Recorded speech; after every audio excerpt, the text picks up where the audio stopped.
Today's topic is Euclidean domain.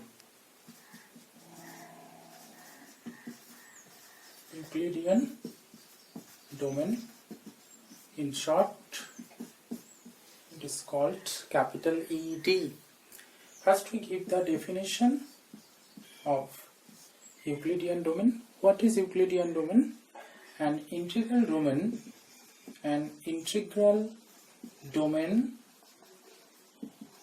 domain R is said to be an Euclidean domain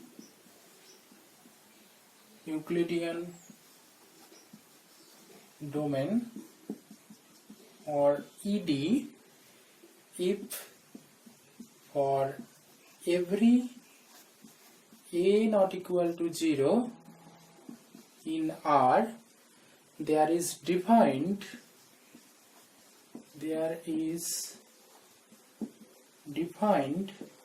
a non-negative integer dA, where d is called the norm function and dA is called the norm of A, such that is the norm function satisfy two property. The first property is that for all AB belongs to R, both are non-zero, the norm of A is less equals to norm of A into B. And then second property is, and for any A comma B belongs to R with B not equal to 0, there exists R and S belongs to R such that A equal to BS plus R, where either R equal to 0 or dr less than dB.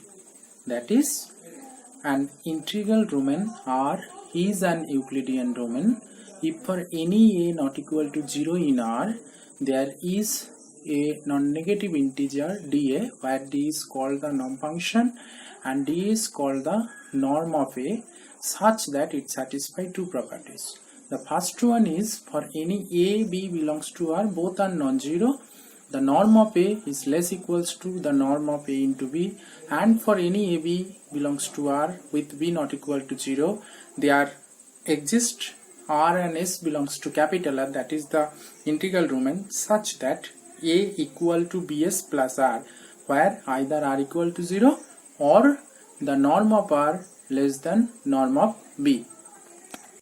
Of Euclidean domain. The first example is a common example. What is the first example? Example 1. The first example is the ring of integer.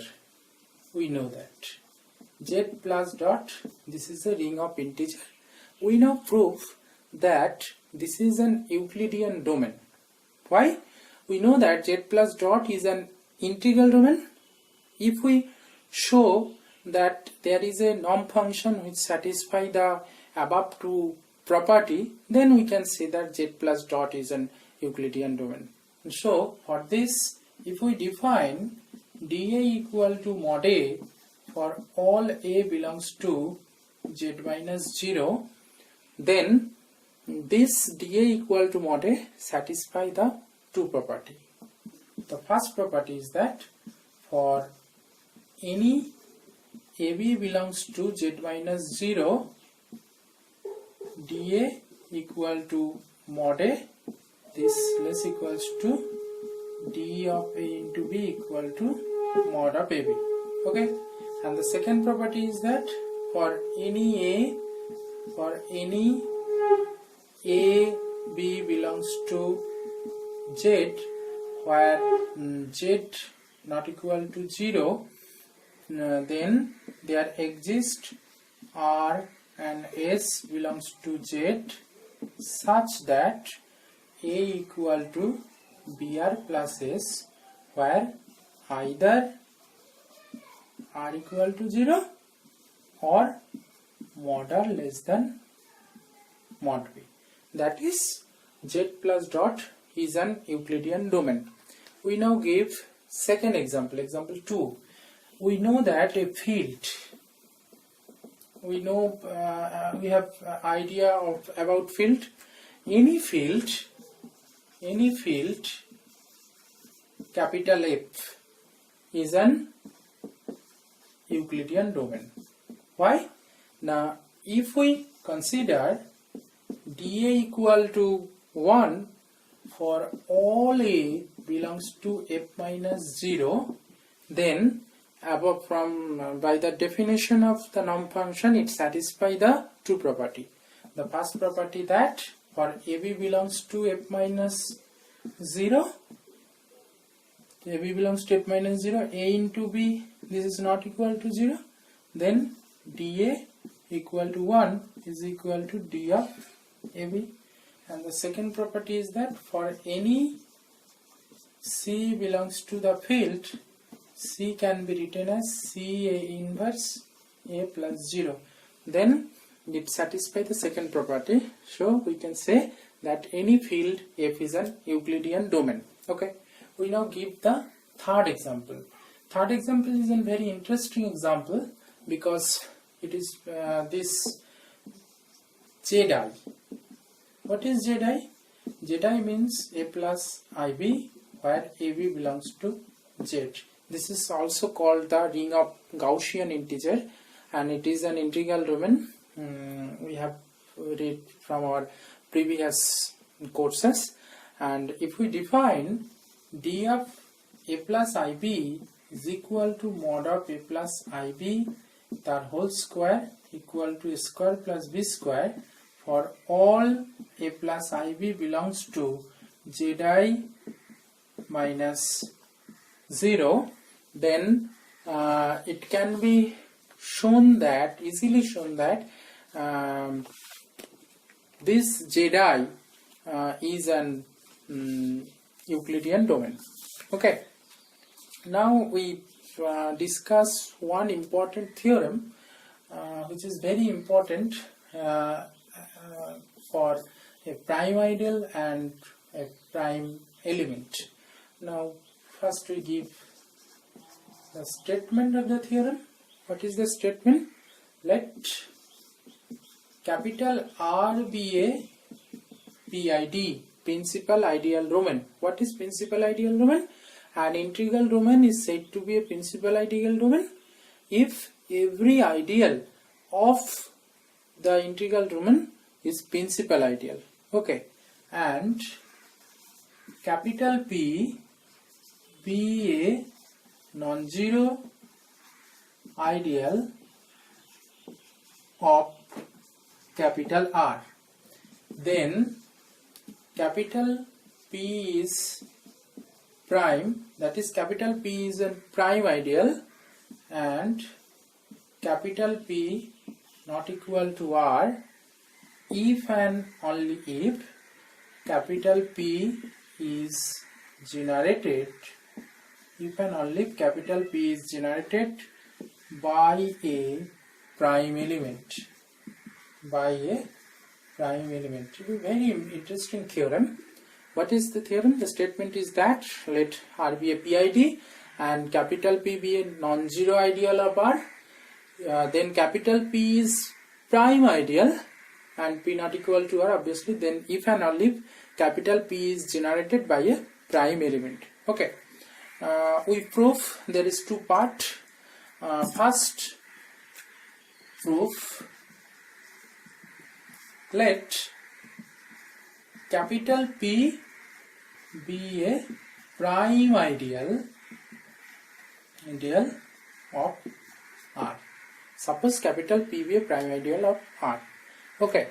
And let capital P is generated by some element, say small p, then obviously small p not equal to 0, and since capital P not equal to capital R, therefore small p is not a unit. That is, small p is a non-zero, non-unit element of capital P or capital R. Okay. Let A comma B belongs to R such that small p divides A into B. Then it is obvious that AB equal to PC or some C belongs to capital R. Then obviously small AB, this belongs to capital P, but it is given that capital P is a prime ideal. Then since capital P is a prime ideal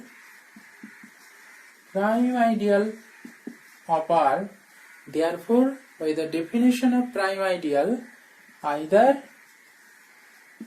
A belongs to capital P or B belongs to capital P. Okay, if A belongs to capital P, then small p divides small a, or if B belongs to capital P, this implies small p divides small p. That is, if P divides AB, then P divides A or P divides B. Therefore small p is a prime element. Okay, now we prove the converse of the above theorem. What is the converse? Now we have let that the ideal capital P is generated by a prime element, say small p. So conversely, suppose that capital P, the ideal, is generated by some prime element. This is a non-zero ideal of capital R, where small p is a prime element. We now prove that capital P is a prime ideal. Okay, since small p is not a unit, therefore capital P is not equal to R. Let A comma B belongs to R such that A into B belongs to capital P.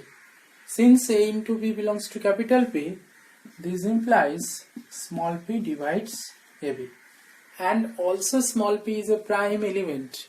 Therefore, since small p is prime, so either P divides A or P divides B. So in any case, either A belongs to capital P or B belongs to capital P. Therefore capital P is a prime ideal of R. Okay, now there is a corollary. The corollary is that, very important corollary. It is about the maximal ideal and Euclidean domain. Okay, what is the corollary? Let capital R be an Euclidean domain and capital M is a non-zero ideal of R such that now non-zero ideal of R. Okay, then capital M is maximal. Capital M is maximal. Capital M not equal to R if and only if capital M is generated by a prime element. Okay, this proof left as an exercise.